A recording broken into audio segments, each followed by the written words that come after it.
Hello my lovely sewing friends, my name is Catherine and I'd like to welcome you to my YouTube channel Serenity Sews.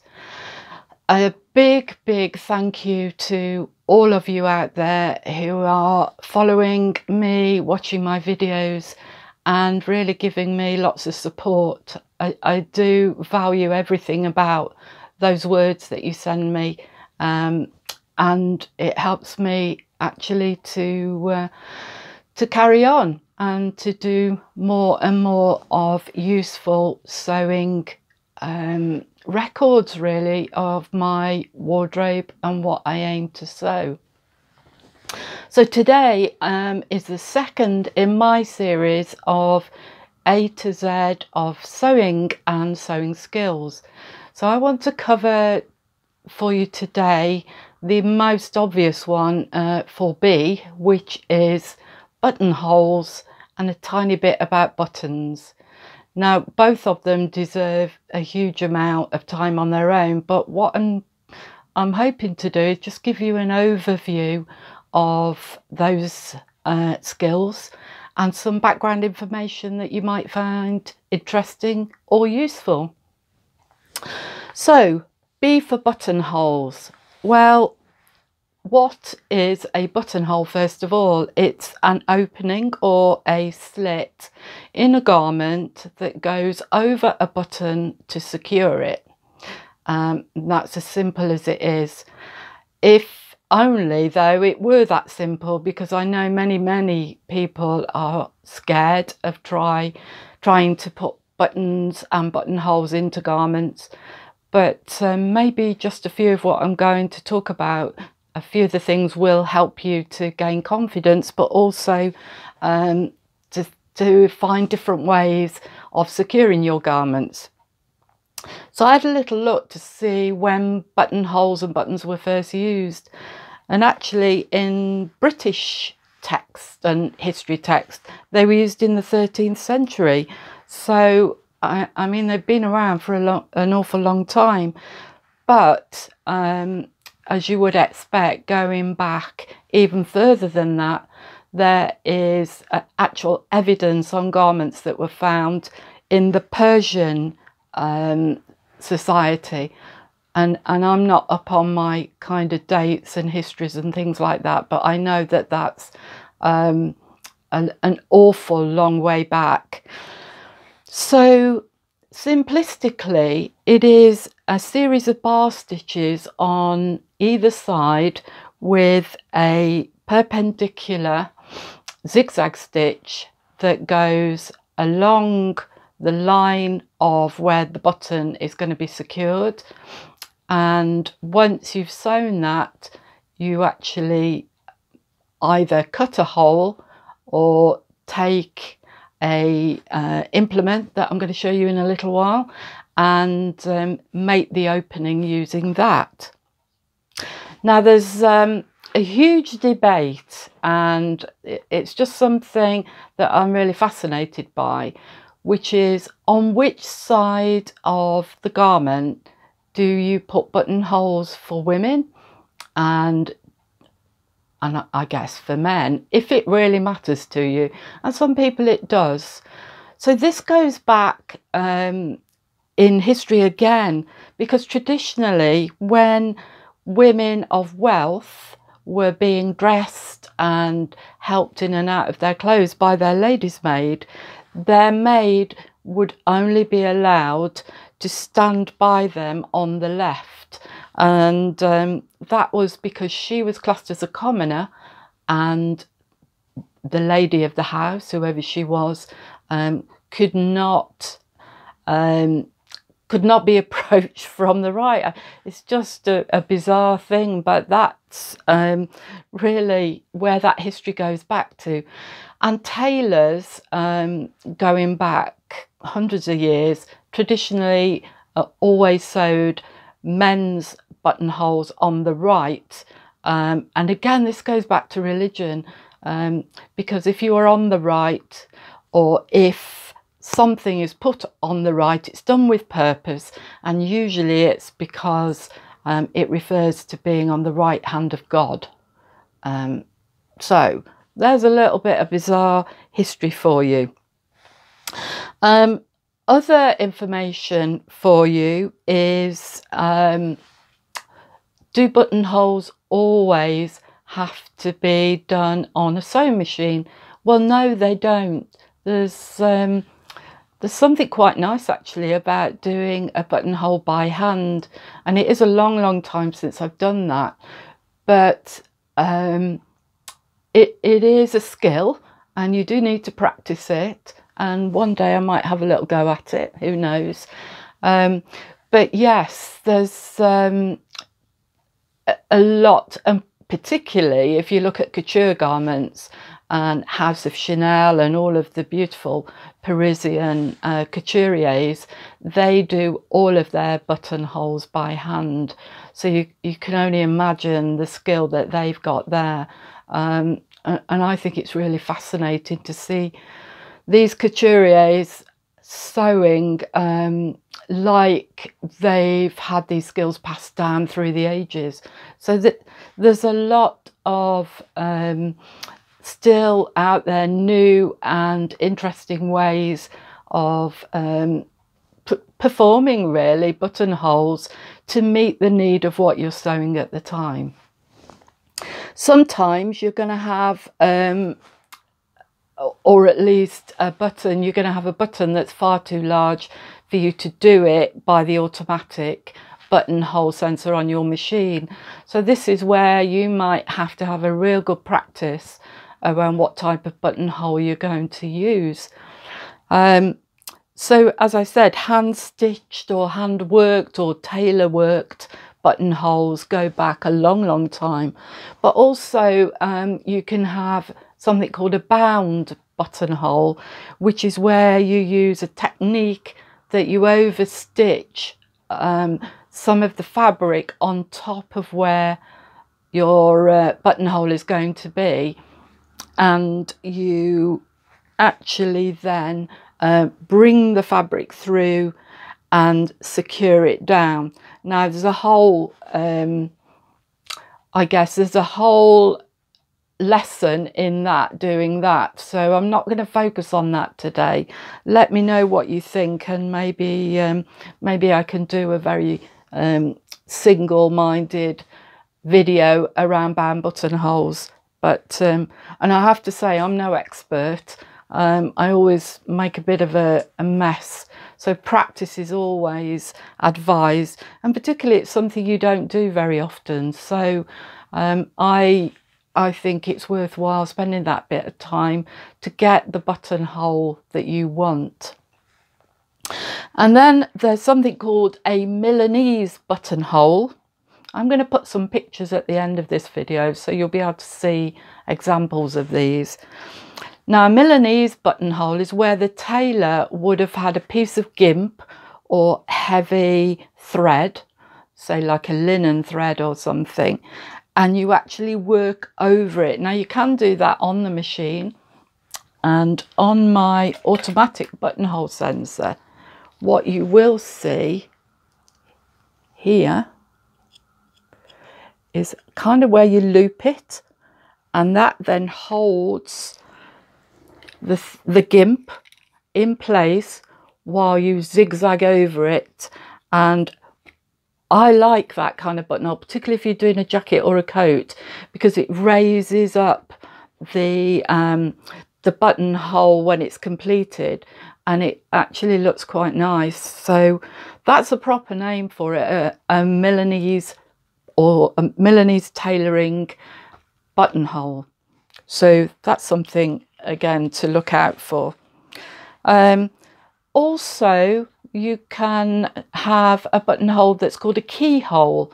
Now, keyhole buttonholes are used for jackets and coats where you've got a denser or a thicker kind of fabric underneath.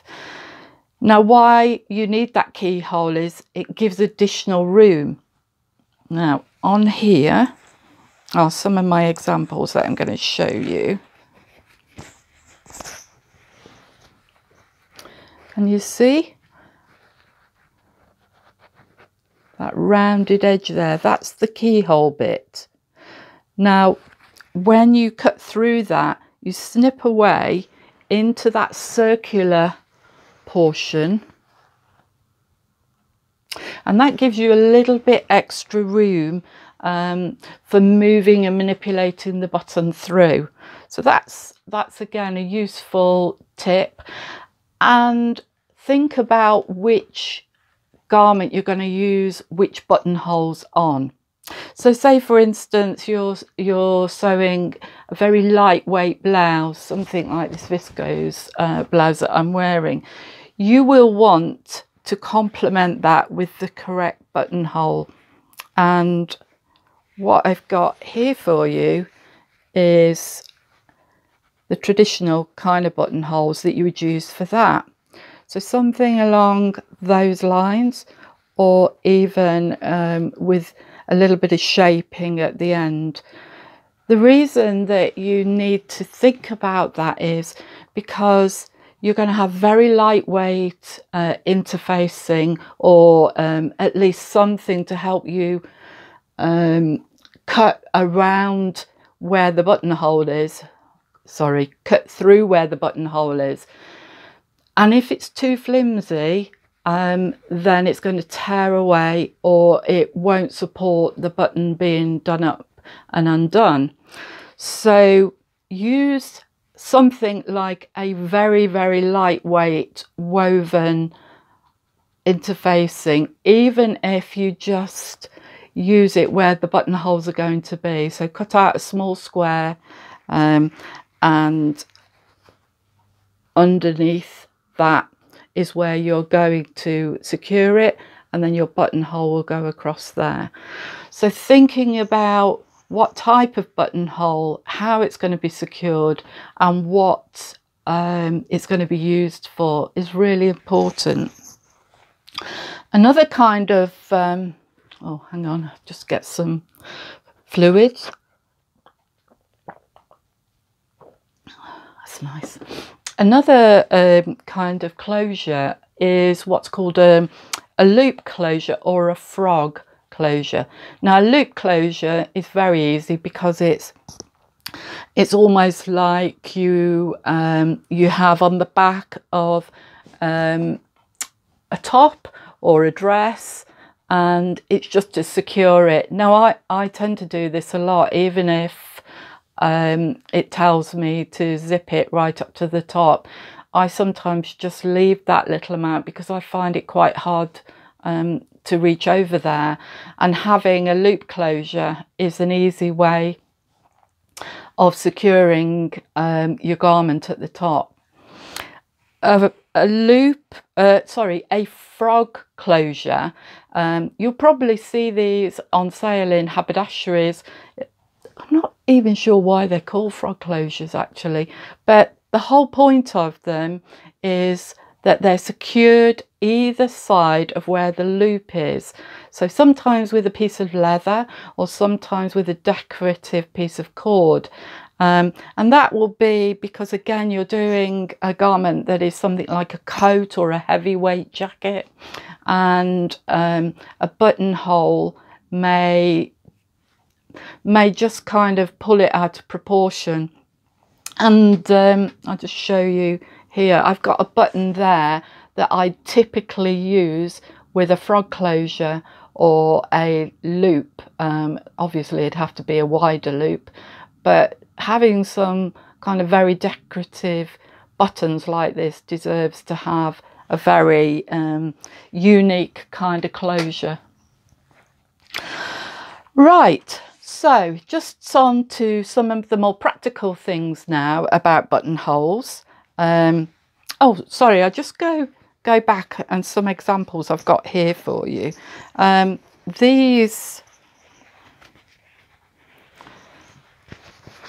These are some samples I've done this morning, just slightly different sizes, and recommendations actually for stretch or woven fabrics. So just think about that, because if you are doing a stretch fabric, what you do want is to put some something to support it behind the fabric. And I generally always use an interfacing where I'm going to put buttons in.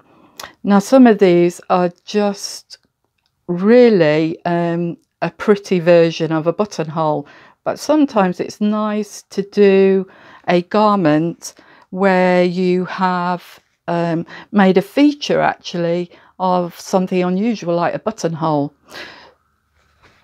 I particularly like the bottom one, and I'd use that on stretch fabric, and the reason I would use that is because it's got a little crisscross stitch in it, so it means that the buttonhole is well supported and is not going to get out of shape. This particular decorative buttonhole there, I used recently on a jacket I made, and I do think that is quite nice and actually sets the jacket apart. So there are many types of buttonholes that are available, and it's just a matter really of having a play around, having a look in your book to see what they recommend, and just don't be afraid of it. Just get yourself some scraps of fabric and have a play with what is going to work for you and what is going to make a difference to the garment when it's finished. So let's talk first of all about now how to actually perform making a buttonhole. Well, the first thing you're going to want to do is to think about where you're going to put the buttons. So if it's a placket down the front, the last thing you want is it to be unequal.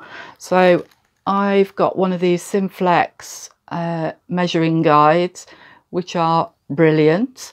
I've had this ever since it came out. I think I saw it on someone's YouTube video, and I searched the internet about 4 years ago looking to see where I could get one. I know they're everywhere now, but it is a brilliant thing, and it gives you that accuracy that I think makes your garment look professional at the end of it. But you don't have to have one of those, and using your trusty little measuring guide there, and with this one it's got, as you can see, little cutouts where the inch marks are. I think it's in inches, yeah, and so you can use that as an accurate guide. First of all, put your pin in, have a look at it, make sure you're happy, and then use something like this, which is your friction iron away pen. These are brilliant, and I actually bought these from Tesco's. Yes, I did. So you don't have to get these from haberdasheries. So these are wonderful for rubbing out, starting again, etc. So that is how to mark on. You will then be measuring your button, because think about how that button is going to look. If it's a very delicate kind of fabric, I want a very delicate small button to complement it. This is a nice oval shaped button, but bear in mind, whenever you do your measuring, you must take into account the depth of the button itself. So it's important to have a little test out and try with that. Then what I always do is mark a line down the outer edge of the placket or the garment, and the reason I do that is because I want it to be accurate every single time where I'm starting. Now, do you do horizontal or do you do vertical? So I've had a look again at the gurus out there who tell us about these kind of tailoring dilemmas. So if you're doing a closed button shirt, then you do a horizontal lined buttonhole at the top. then the rest are vertical. Now, no one is going to call you out if you've done all of them vertical or all of them horizontal, but traditionally that's just the way garments are made, and I think I try and stick with the more traditional ways of doing things, and I like the fact that my garment would look like something I've bought. So that's just another example for you to think about. So I've successfully used my sensor, which comes with my machine, and I've made all of my button holes down the correct side. I've said now, isn't it? Left side for ladies, right side for men. Okay, I bet I've said that wrong now. Anyway, moving on. I then will want to make sure that my buttonholes are actually all as I want them to be before I start to open them, because that's really important. Once you've opened them, there's kind of no going back. So happy with them, happy then to move on to the next stage, which for me is using my chisel, as you can see there, and lining it up. You see that? So important to line it up. And I use an old breadboard, which is nice and thick and wooden. And I've got a little hammer I bought from a DIY place. And so that, and it makes a beautiful cut through on the buttonhole so that it's not straggling. Now, I do occasionally use the stitch ripper, and I might just use that, but be careful. Put a pin either end so that you're not going to go straight through your bar tacks, because you learn these mistakes can be costly, and none of us want to have the very last thing we do ruin a garment. Now then, I want to talk to you about securing your buttons then, because I usually use my sewing machine to sew the buttons on, and some of you will almost certainly have that facility. So the way I do it is, oh, I've done one on here for you, look. So I use this clear medical tape, or you could use Scotch tape, and I position them on the garment like that all the way down, and I measure so that I'm happy with where they're placed. Now what the needle does is go straight through this clear tape, and I can see straight away that it's in the right place and it's nice and straight. So that's a great little tip, I think, to make sure that you're happy with all of your placement of your buttons, and then you can just whiz down them all rather than stop, start, stop, start. The other thing you can do, and I have done this, is just on the underside of the button use some of this fabric glue and just glue it on. But I find the tape is so much more secure, because this can lift up, and so I love the fact that I can also see them, measure them up, and make sure I'm happy with how it looks.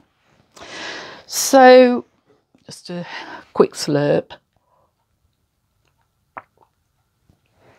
The last thing I want to show you are some examples of buttons, and I used to collect buttons all the time, but I've got buttons now that'll never be used. But thinking about a buttonhole in relation to the button you're going to use, this gorgeous button here I've no idea where I got it from, but this would not tolerate a traditional kind of buttonhole. Firstly, you've got a curve at the back that makes a huge difference when you're pushing the button through, and also the width of the button as well. So I would probably do something like a bound buttonhole or a loop, or even a hand worked or tailor worked buttonhole for that one. Something like this, which is a kind of, well, very decorative button on a shank at the back. Again, because it's got small decorative pieces on it around the edge, this is going to make the width of the button needing to go through the buttonhole greater. So think about these things before you set off on your journey of doing this size millimetre buttonhole, when you're needing to actually have a couple of millimetres wider. And that goes for these tiny little buttons. These are ceramic little chickens. My nephew's wife gave birth to a little boy a couple of years ago, and I made him a few little stretchy things, and I put these buttons on because his dad's a herdsman for the milk and farming industry. So they were absolutely delighted with it. Now, final thoughts. So I would say have a go, don't be scared, stabilize. Even if you're not going to use a traditional type of interfacing or stabilizer, probably use some tissue under there. Make sure it's the similar colour though to your garment, but under the area where you're going to do your buttonhole, because then it doesn't slip and slide all over the place. Always make sure when you're using your stitch ripper or your chisel that you got it in the right place, because otherwise that kind of mistake can't often be rectified. And finally, I would just say have a go. Try a hand-worked buttonhole. You know, I tend to do these kind of things when I'm sitting in the evening, and they are much more probably easy to do than many people think, and that's because you just need to take a bit of time and practice. So I hope that's been useful. I think I found some things I didn't know about in doing the research for this, so I quite like doing this A to Z. And if there's anything you think of that you want me to do following on from these videos, let me know, and I'd be delighted to think about how to put that together. If you haven't subscribed, then please do. I am winging my way up from 500 followers now, so that's fantastic. My grandsons are really impressed. They haven't got a clue how I've done it, they said, and I said no, and I haven't either. I will be back with a video around my finished trench coat, which will go up next week, and I'll give you all the breakdown on the trench coat, because that has been a long sew for me, and I quite like to get things done, as most of us sewists or seamstresses do. So thank you so much once again, my lovely sewing friends, which is all of you out there. Be kind, be compassionate, and let me know what you think about what I'm doing, and I'd be delighted to come back to you another time. So take care, and love to you all. Bye for now.